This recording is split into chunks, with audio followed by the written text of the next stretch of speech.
పోతుంది. ఇక పద్మారావు అన్న ఈయనే ఉంటాడు, పక్కనే ఉంటాడు.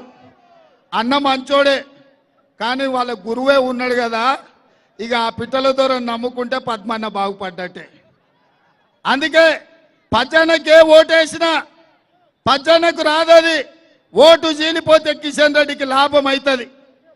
పచ్చన్నని గెలిపియనికే కాదు, పరిపతున్న పచ్చన్న ఇజ్జత్ ఇయనికే కేసీఆర్ ఎన్నికల్లో పోటీ పెట్టిండు.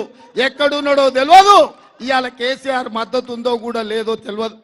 మొన్న నామినేషన్ వేసి నేను చూసిన, అరే పద్మారావు గారు కూడా ఈ పీజేఆర్ లాకనో దానం లాకనో ప్రజలలో ఉండేటోడు ఎంతమంది వచ్చిరో చూద్దామని పట్టుమని నలుగురు కూడా రాలే. అయ్యనేమో ఫామ్ హౌస్లో వండిండు, కొడుకేమో జూబ్లీహిల్స్ గెస్ట్ హౌస్లో వండిండు. పద్మారావు నామినేషన్కి ఎందుకు రాలే అని నేను అడుగుతున్నా. దీన్ని బట్టే ఈ సీటును బీజేపీకి తాకట్టు పెట్టింది బీఆర్ఎస్. పద్మారావు నువ్వు నామినేషన్ వేపించి పద్మారావుకి ఎన్నికల్లో సహకరించకుండా పద్మారావును ఓడించడం ద్వారా కిషన్ రెడ్డిని గెలిపించాలని బిడ్డ బెయిల్ కోసం మీ సికింద్రాబాద్ సీటును కేసీఆర్ తాకట్టు పెట్టిండు. అందుకే మా బస్తీలలో ఉండే సోదరులకు, మా ఆడబిడ్డలకు ఒక మాట చెప్పదలుచుకున్నా.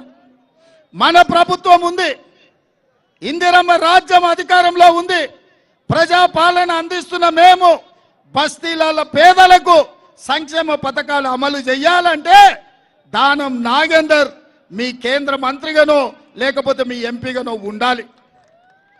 ఇవాళ మీ బస్తీలలో మీ కష్టాలు అడగాలన్నా, మీ కష్టాలు తీరవాలన్నా, మీకు మీ ఇంటికి 200 యూనిట్లు ఉచిత కరెంటు ఇవ్వాలన్నా, 500 రూపాయలకే మీకు సిలిండర్ ఇవ్వాలన్నా, ఇందిరమ్మ ఇండ్లు లేని పేదలకు రావాలన్నా, ఆర్టీసీ బస్సుల్లో మా ఆడబిడ్డలు ఉచితంగా హైదరాబాదే కాదు తెలంగాణ రాష్ట్రం నలుమూలల అమ్మగారింటికి పోయినా అత్తగారింటికి పోయినా గుట్టకు పోయి దైవ దర్శనం చేసుకోవాలన్నా, ఆర్టీసీలో ఉచిత ప్రయాణం మా ఆడబిడ్డలకు ఉండాలంటే ఇవాళ కాంగ్రెస్ పార్టీ గెలవాలి.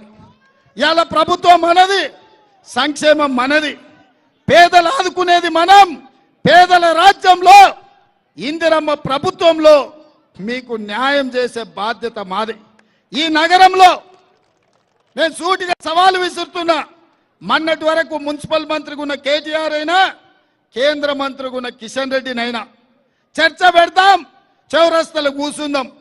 ఈ నగరానికి కృష్ణానది జలాలు తెచ్చిందెవరు? ఈ నగరానికి గోదావరి జలాలు తెచ్చిందెవరు? ఈ జంట నగరాల దాహార్తి తీర్చిందెవరు? ఇదే కాదు, మెట్రో రైలు ఎవరు తెచ్చిండ్రు? అంతర్జాతీయ ఎయిర్పోర్ట్ ఎవరు తెచ్చిండ్రు? ఔటర్ రింగ్ రోడ్ ఎవరు తెచ్చిండ్రు?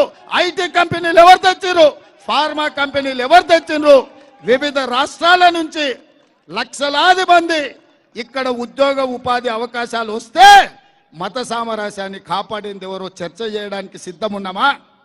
ఇవాళ కంటోన్మెంట్ ప్రాంతంలో స్కైవేస్ కోసం ఆర్మీ జగా ఇవ్వకపోతే నేను ముఖ్యమంత్రి అయిన వెంబడే ఢిల్లీకి పోయి రాజీవ్ రహదారికి సంబంధించి 2 స్కైవేల కోసం 194 ఎకరాలు కేంద్ర ప్రభుత్వాన్ని ఒప్పించి ఇవాళ నేను తీసుకొచ్చిన.